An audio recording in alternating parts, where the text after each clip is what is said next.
Curio friends, welcome back to part 3 of our fall sign kit. I have all of my paints that I've been using out on my palette. You're more than welcome to use your colors in the containers. I chose to get mine out. The only thing that looks different from my palette to yours is that I ran out of orange, so I'm actually mixing my own between red and yellow. So today we're going to be finishing our fall sign kit. We worked on a background on week 1 or section 1. We worked on our pumpkin on section 2, and now we're going to finish it up today.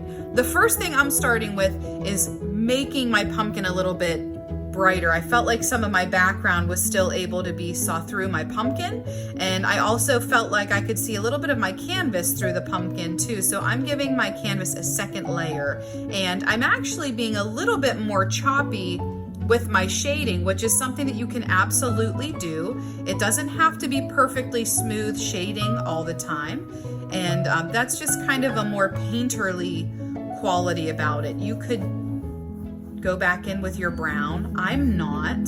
I'm going to just go back in with my darker orange color that I made. I feel like the brown still shows through, but I'm going to work a little bit quickly so that my paint is still wet.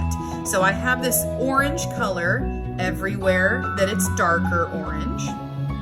And now I'm going to start to work in some of my yellow as I get a little closer to the middle.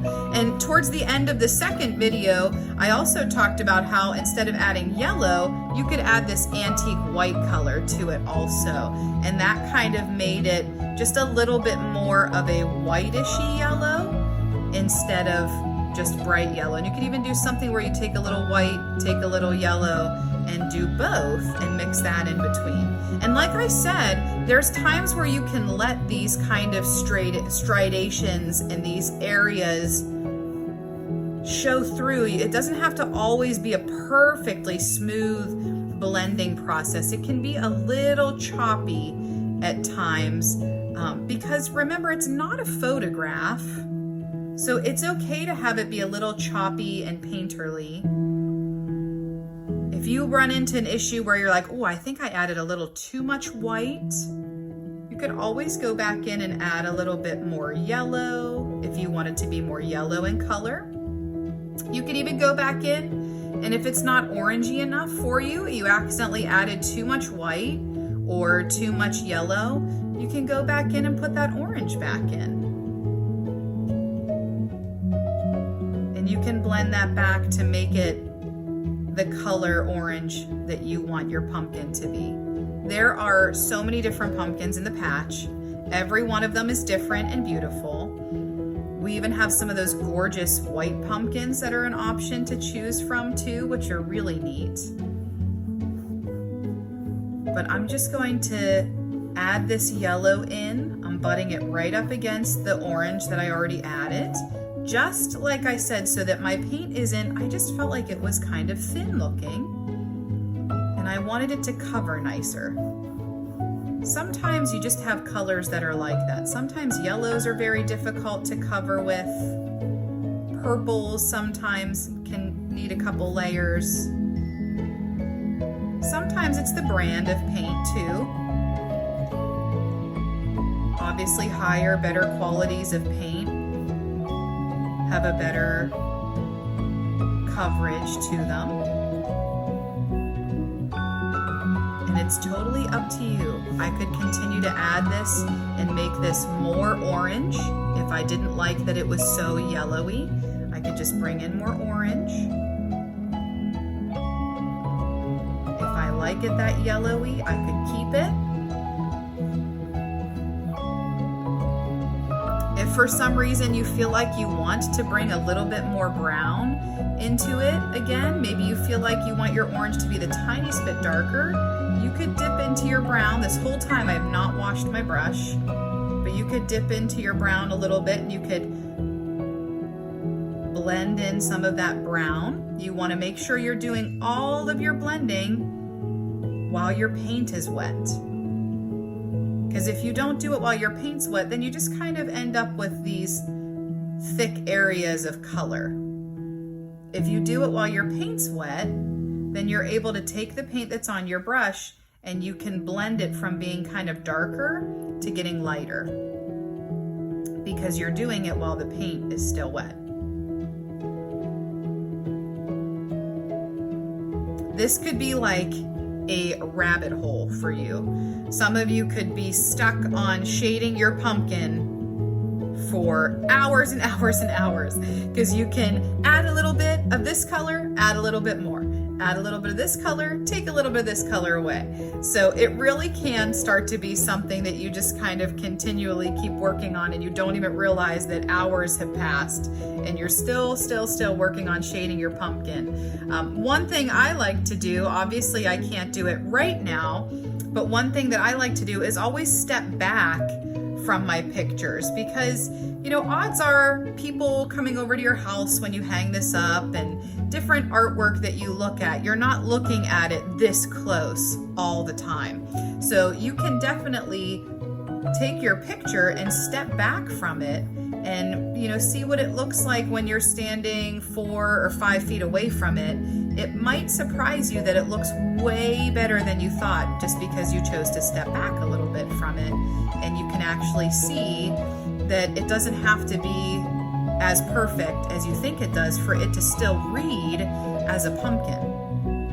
A lot of times there's people that think their paintings aren't very nice because it doesn't look perfect, but we know a lot of famous artists that create work and it's not meant to look perfect. I mean, we think about something like Van Gogh's Starry Night, and it's a beautiful piece of art. No one would ever look at that and say that it's not perfect, because it's not even meant to be. If we wanted it to be a perfect picture of what that landscape looked like, then we would take a photograph of it. But that's the beautiful thing about painting, is that you have brush strokes, you have color changes, and it adds a really nice personality to your painting instead of it just being a photograph. That's what separates it and makes it an exciting painting. Yeah, and you can see I'm just kind of going back in and I'm adding different lighter areas to where I want it to be a little bit lighter. And I'm trying to work a little bit quickly. I'm painting with confidence so that it really nicely is all still wet while I'm working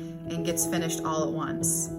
Oh, I think that looks way better than whenever we first looked at the pumpkin, because it was a little see-through, but now it's very pumpkin-y for sure. Awesome. When you're done, you can wash your brush out. I was using my square brush that whole time because I like being able to paint with it this way and then also turn it to have a thinner line. But for this next part, I'm gonna actually switch over to my little tiny brush. You don't have to work with a super small brush for this part if you don't want to. I'm choosing to. And you can actually, if this is still pretty wet, you could dry it with a hair dryer. You could let it dry on its own and come back to it and keep the video paused. Or you can always turn your artwork too. Don't be afraid to work on stuff sometimes upside down, because now this is dry and I don't have to worry about smearing my pumpkin. So I'm going to create my stem first, and we're actually going to be using some of the different shades of brown, this tan and this antique white, kind of all together. And we're gonna leave this shading very choppy. This was a little bit more blended. If yours is choppy, that's fine, that's very exciting.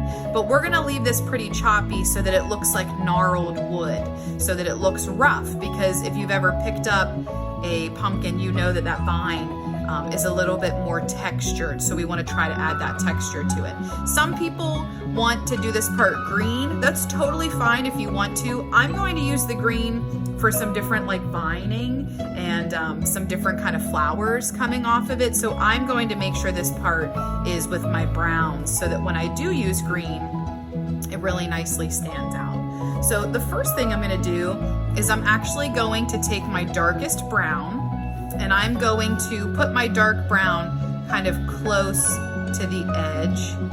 Right here is going to be my darker area. So I'm going to go in with this straight dark brown right out of the container, and I'm going to lay this on first. And one thing I want to keep doing is I want to try to paint so that it's long like this. I don't want to paint short because then it won't help to make it look realistic. We want it to look like this vine was growing a long ways and we're doing these really big, long striations to it.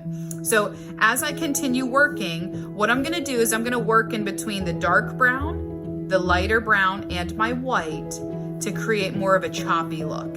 So I started with this dark brown. I kind of made this little patch because this is my darkest area and I'm kind of shading that. And now I'm gonna start to, without washing my brush, I'm gonna start to take this lighter brown and I'm going to paint right on top of it, and I'm gonna kind of drag this darker brown down into where this area is, where it kind of connects to my pumpkin. And I'm going to keep not washing my brush. And I'm gonna do that quite a few times. I'm gonna come back here and do this spot back here and bring this down to one of my areas that's growing out of my pumpkin. I'm gonna start to use my antique white and go beside it. And this can be really choppy. So even though I'm doing long brush strokes, I could actually have them be shorter brush strokes, but we want to make sure that they're constantly still going this direction with it. But I'm going to switch back to some darker brown.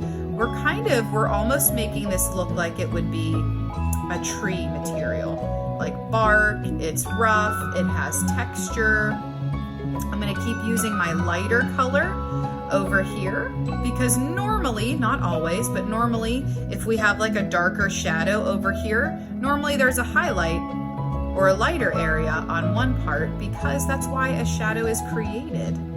A shadow is created by light that's shining, and one part gets hit with the light, one part doesn't, and that's the shadow. And you're gonna continue these striations all the way down until these little areas that we drew in that maybe you accidentally painted over, and that's okay, but they're actually these pieces that grow up and out of our pumpkin. It's kind of the pieces that kind of go down into our pumpkin and hold that together. And I'm just dipping this in the dark brown, making these long striations that go the same direction as the rest of the vine is growing. And now that I have just like some areas of darker color kind of patched in, I'm going to, instead of wash my brush, I'm gonna kind of wipe it against my paper towel to dry it. And I'm gonna keep going in with some of these different whites, like antique white parts.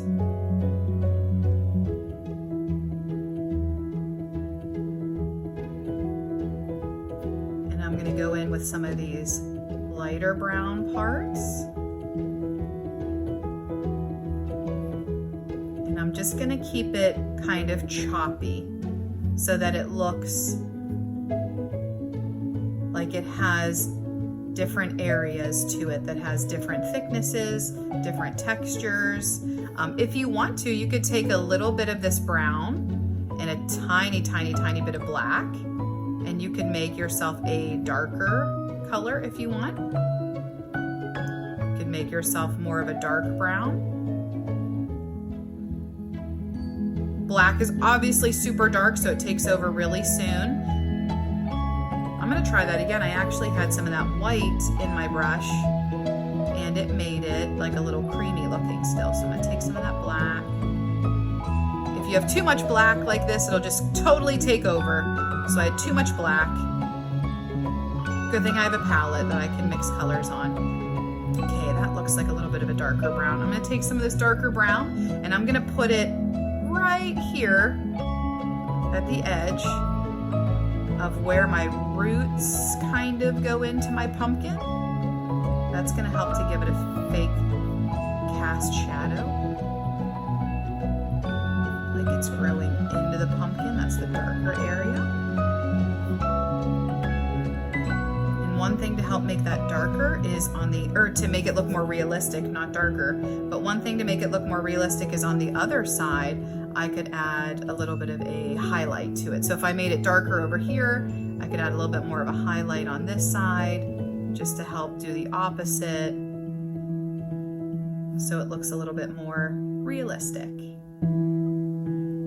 And this doesn't have to be perfect because we are going to be putting some like vining over top of it, so some of this will get covered up. And I have been working on it upside down, so I'm going to flip it right ways up just in case there's something else I want to tell you to help it look a little bit more realistic. Ooh, now that I flip it over, I feel like this part's a little like pushed down, so I'm going to add a little bit more right there.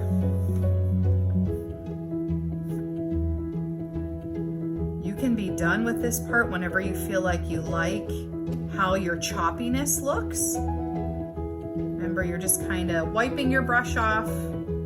You're filling it with these pieces that add texture. Texture is the idea that something looks smooth or bumpy. Like obviously this really isn't a vine, but we want to help to make it look like it is by adding a texture to it.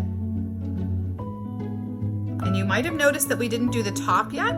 We're actually going to do that in more of a circle. So I'm going to do something called double loading my brush. I'm going to take some of this antique white and I'm going to take some of my brown. So I have two colors on my brush at the same time. And I'm going to take this and I'm going to do a little circle kind of spirally look in here. And my kind of double loaded brush kind of gives me some areas that's lighter, some areas that's darker.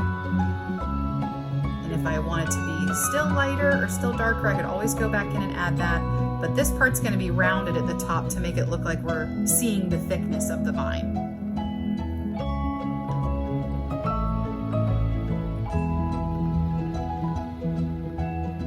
Okay. Awesome. Now we're going to go ahead and we are going to add some of the vining to it. I'm going to wash out both of my brushes. So I'm going to wash out the little tiny one that I used, and I'm also going to wash the square one that I used. We're going to do some color mixing because we know that grass, flowers, vines, they're not just all one shade of green, or every single flower, sunflower, pumpkin. It's not just orange, it's not just yellow. There's different lights and darks in there because of how the sun hits it. So we're going to be adding some different shading to our green so that our whole vine isn't just created with this same color green. So the first thing we're going to do is get some different colors kind of created on our palette. I'm actually going to, I've kind of run out of room. I'm going to go get a new palette. You can feel free to use however many palettes you need while you're making your project. So let's talk about some shading and some color mixing first. So I'm going to take this green, and we have green.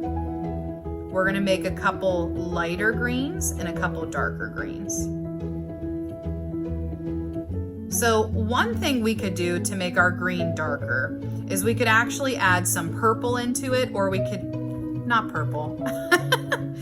That would be crazy. That would make a totally different color, and we could add purple into it, but we don't have any on your palette. So the color I meant to say was orange. You could add some of your orange into the green. So let's go ahead and do that. If I take some of this orange and I put it into my green, because there's red in it, this will make it just a little bit darker in the sense of making it a little bit more kind of brownish looking.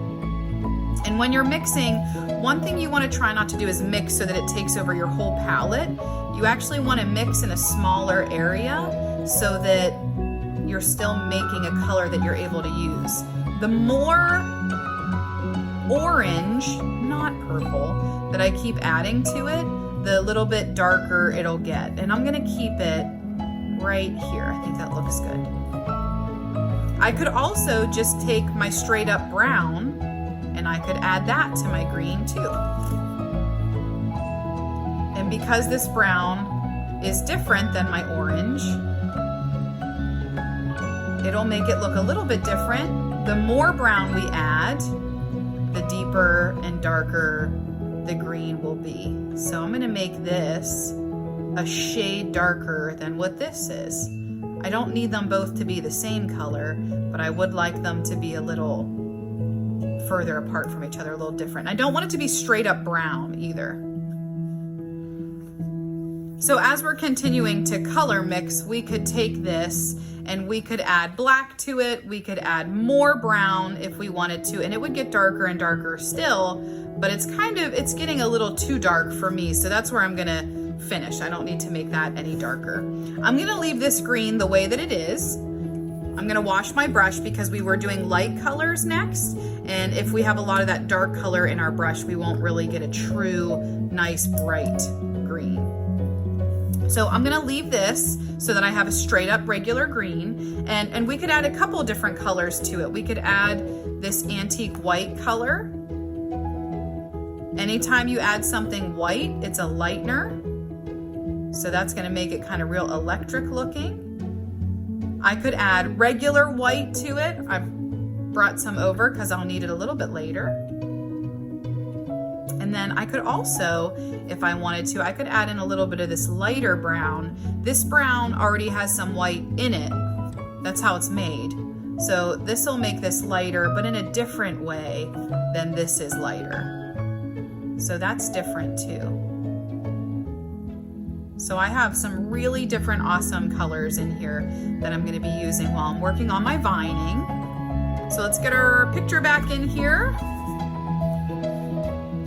One thing that I really recommend is having a confident brush stroke. It can be a little tricky because you might be a little nervous. So you could always move your painting and practice on your paper, this kind of messy mat that you have back here. That's a great thing to do, is to practice. And you can always just kind of draw it in with pencil first if you're a little worried, but I'm just gonna go ahead and go for it. I'm gonna use my really skinny brush. And one trick that I like to do, even though my water's a little dirty, I like to use a little bit of my water mixed in with my paint. Just a little bit. You don't want it super runny, but if you add a little bit of water in with your paint, it makes it a little bit more of like an ink. So it's gonna glide a little nicer on my project, which is really cool. So I'm gonna add a little bit more water to it, just a little bit. Kind of mix those together so that you have a nice consistency. And this is gonna let me kind of draw freely and a little bit more smoothly. So I'm gonna start back here. I'm gonna try to just confidently paint this on. I'm not gonna push too hard. And if I wanted to go up and it goes down, I'm just gonna go with it. I'm not gonna try to worry about it. So these are gonna be almost like a fern looking flowering plant. You can ask my husband. I'm not a green thumb, but I can sure paint one. So I'm gonna make this kind of coming off, going out this direction. And I'm actually letting it get a little lighter as it goes out. That's where one of my flowers are going to be. More like a palm kind of idea. I'm gonna have one coming off this way that loops down into my pumpkin a little bit more. And it is totally fine if it gets a little bit lighter right there and almost goes away. That's awesome. I'm just laying out where I want these. You could have them in some different spots. I'm gonna have one going up a little bit. And I am purposefully starting down here. This would be the thicker area where the root is. And then I'm trying to push a little less hard as I go away so that it looks like it's truly getting thinner. And then I'm gonna add one more over this way. Okay. I like that this is empty. I'm gonna leave that empty for now and maybe do a couple more things with it in a little bit. So what I'm gonna do with this is I'm gonna use my variety of colors, and off of my vine that I have, I'm going to make these little kind of football shapes. So what I'm gonna create is something that is a point, and it like an eyeball or like an almond. So it's gonna start as a point, and it's gonna come back in and meet my vine.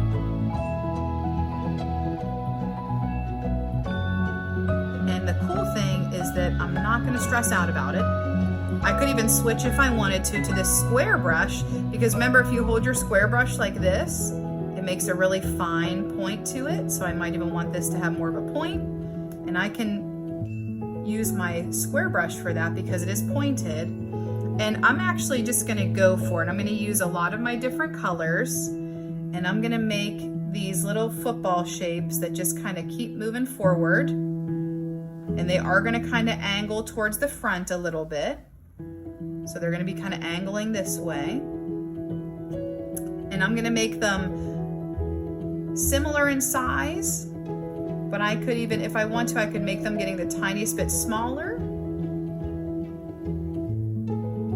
Right now I'm just gonna put them, I'm just gonna use this same, just this straight up green, so that I can just kind of get an idea of if I have the amount I need, if I like where they are, and then I can go back in and add some different colors on top of them later.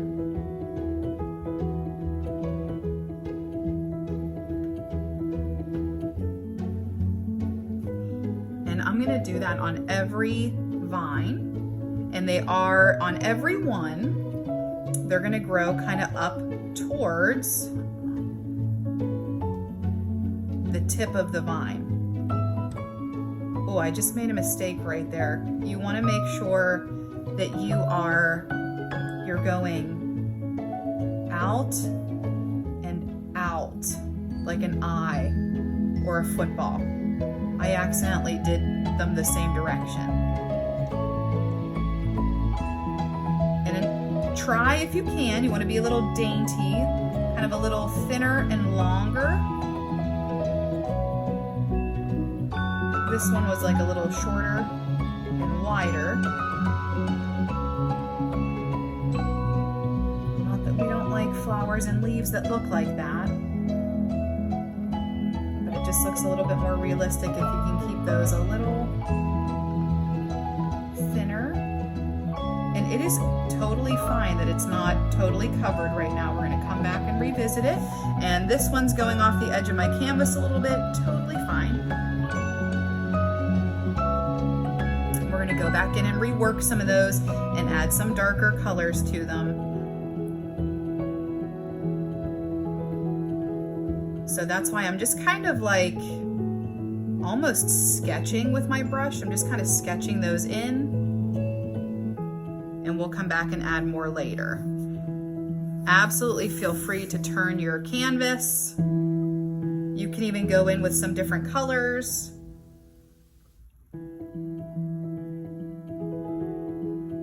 You can do them on all one side first, and then do the other side.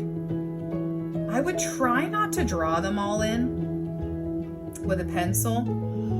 I know sometimes it can be really nerve-wracking to just go in and paint.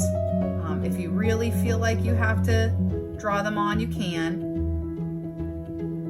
You can even start to do some stuff like I'm pulling some of this green into this regular green, and I'm getting these cool like two tones of green, which is neat. And you're going to continue to do this on every part.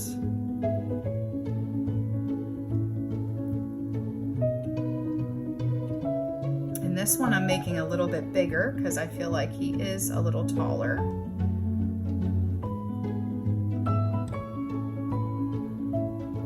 Like I said, you can kind of switch between the colors you're using.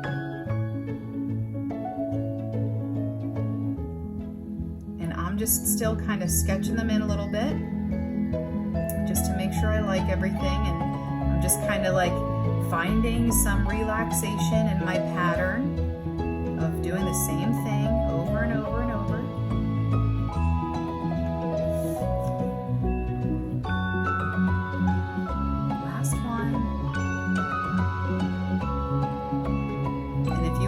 That's going over top of another one, that's okay. Like we can do something like this. I'll just choose if he's under or over.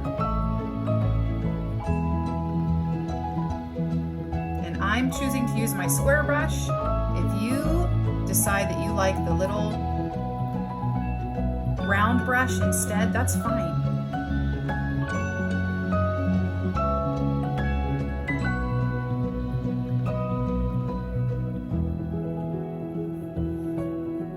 So this really nice green color kind of pops against our orange, which is great. We have a really sweet background. We have a really beautiful bright orange pumpkin, and now this greenery in the background is super fun. This one goes right off the edge of the paper, and that's okay. And if you feel like you don't like how they end, one thing you can do is toss on one that points straight out. And I'm gonna go back in, and I'm actually going to very painterly, so I'm not even going to worry about, I already have like my outside shape. So I'm just gonna go back and I'm gonna start to take some of my different greens. Like right now this has the darker green. I'm gonna take a lighter shade and I'm just gonna fill in some of my empty spots with some of this lighter green. And maybe on some areas where you have some bright green, you could take some of your darker green and you can fill that in with your darker green. I'd highly recommend not washing your brush out in between, because you kind of smear those colors together in a really cool way. So whatever color I see, I'm choosing to do the opposite. So I'm not using the same green. I'm gonna go in with a little bit of darker green instead. And even on the same leaf, I could go in and I could choose this time to do a lighter green. I guess it's not really the same leaf, but it would be the same like lining from it. You could even do both. You could get some of that lighter green, I could get a little bit of a darker green, and it still even makes a green that's different altogether. And I'm just kind of filling in the areas that have a little bit of emptiness to them. That's helping to give them some depth. And anywhere that you don't like how it ends, you could add one to the very tip of your vine.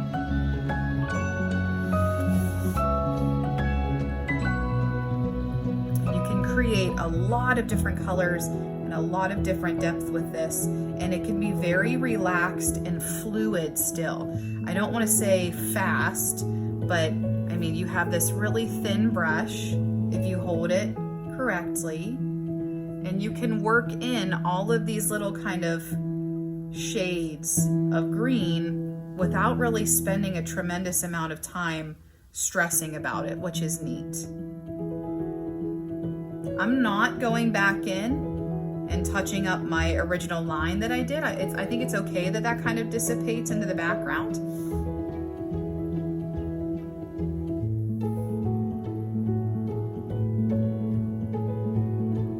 But I am just using lots of different shades over and over. My style of painting, if I was just to paint something on my own, is like I do like to leave things a little choppy. So whenever I'm not blending these in perfectly, I like that. If you can't stand it, then by all means, you can absolutely blend each one of those leaves beautifully together, and you can spend as long as you want on it. That's very exciting for you, then definitely do it. I'm kind of one to not spend tons of time on the tiny details.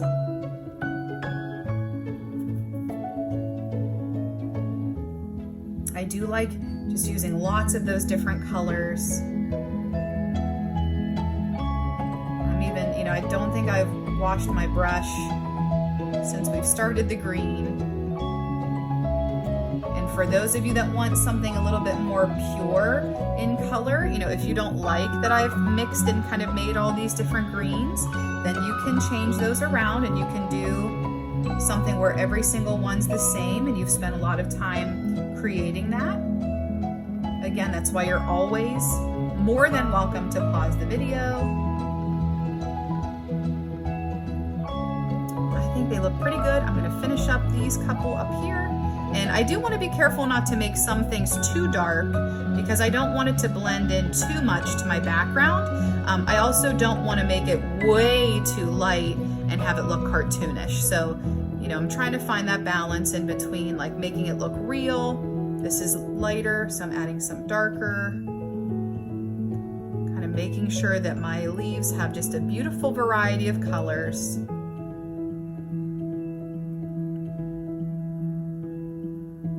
going to add a little bit of dark right here so I can tell that this leaf's overlapping the other one.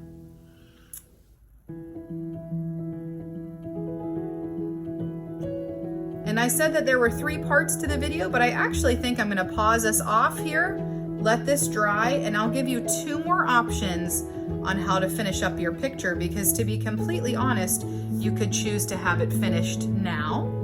The way you have it right now might be the way you want to keep it. So this kind of next part will just be for 2 different examples of things you might want to add next. Ooh, one more thing I'm going to do. I left this space empty for a reason. I'm going to load my brush with some water and some different greens. I don't even know if this is a technique, but I'm just picking up lots of different greens, and right off of here I'm gonna make this really cute little curly Q sprig that's kind of coming off my piece, and I think it'd be a little playful. I'm actually gonna go ahead back in, and I'm gonna add a little bit of my white to make it look like a highlight, and a little bit of my brown to make it look a little darker.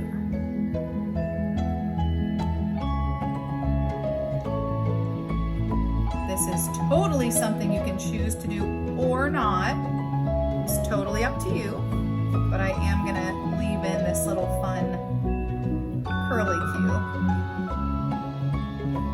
And your picture can be finished, or we can do a little bit more in not quite part 4, but kind of an extras video. We could add some little white kind of flowering to it. We could even add a word up here. So we will tune back in for that on part 4. I guess we'll call it part 4, extras. Make sure if you're done and you love it and you're not going to tune in for part 4 to post it on social media and tag Curio Cole.